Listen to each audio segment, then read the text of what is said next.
For 3 days, the world stood still, holding its breath in a silence that felt more like a storm building than peace prevailing.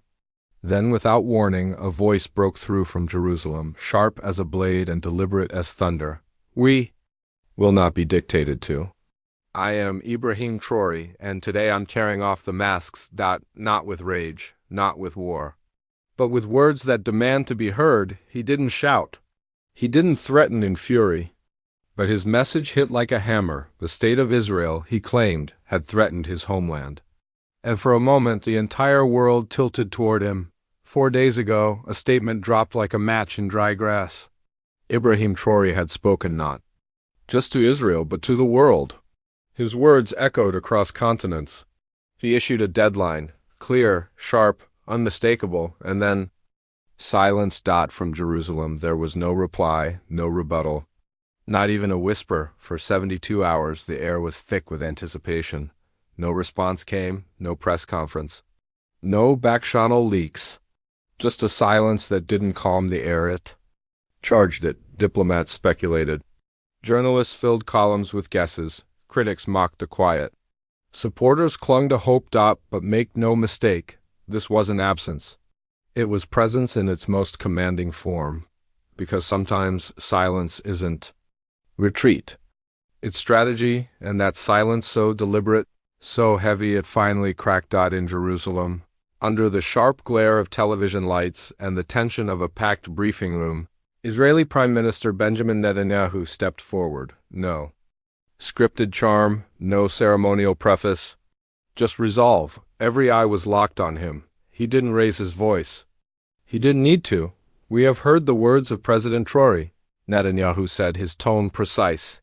"And to those who believe Israel can be intimidated by threats or deadlines," he paused, "not for drama, but for effect, we will not be dictated to."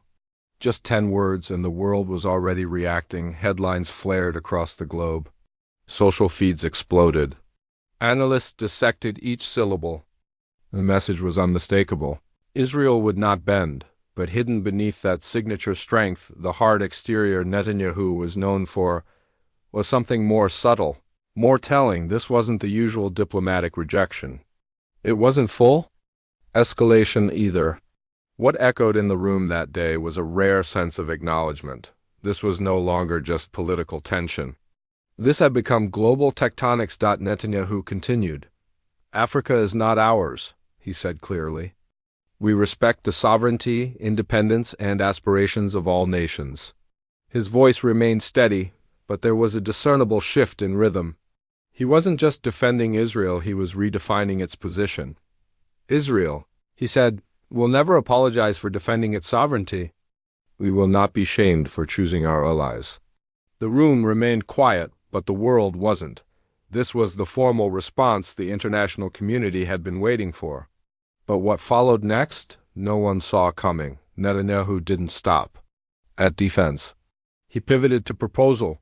He announced the creation of a new regional dialogue, a sweeping initiative aimed at fostering conversation between African and Middle Eastern nations.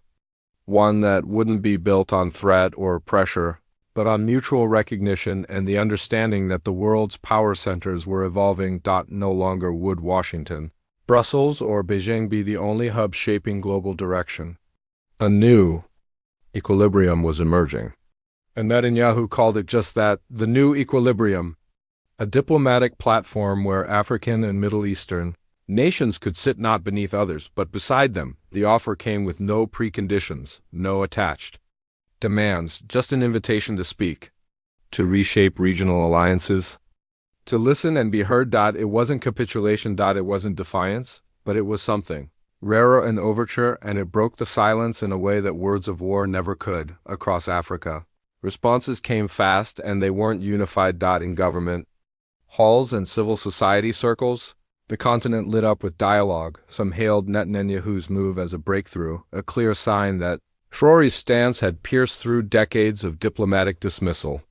That for once a leader from the global south had spoken, and the world was forced to listen. Others were more skeptical. To them, This was nothing more than strategic optics, a calculated maneuver to stall the rising momentum of Traoré's movement, to undercut his growing influence by appearing cooperative without committing to real change. In Burkina Faso, President Traoré released a short but searing statement. "We do not demand dialogue," he said. "We demand dignity." The words rang like iron. Dignity is not gifted at summits. It is demonstrated through policy. He didn't reject Netanyahu's proposal, but he didn't endorse it either. And that careful ambiguity deepened the uncertainty. Was this a rejection disguised in diplomacy, or a challenge for substance over symbolism?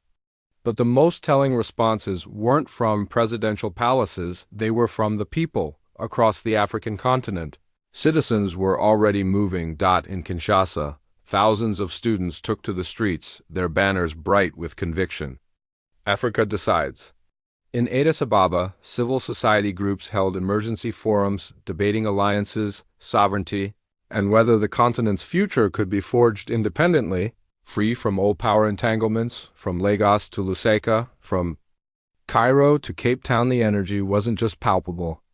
It was electric. Something had shifted not only in foreign policy, but in posture. For decades, Africa had been expected to respond to the world's moves. Now, for perhaps the first time in modern memory, it was Africa setting the terms, and the world? It noticed the West issued its usual calls for restraint, but even those felt hollow, echoing in chambers where once they carried weight, now dissipating without force. No country openly condemned Traoré or acute. No major power dismissed Netanyahu, but everyone knew this was not normal. This was a rupture in the script. Inside Israel, the domestic response was just as divided. Some commentators praised Netanyahu's decision to address the challenge before it snowballed into something unmanageable. They saw leadership, resolve, strategic foresight. Others were furious. They believed even acknowledging Traoré had been a mistake, that giving him the global microphone validated a man who, in their eyes, was turning Africa into a counterweight to Western-backed democracies.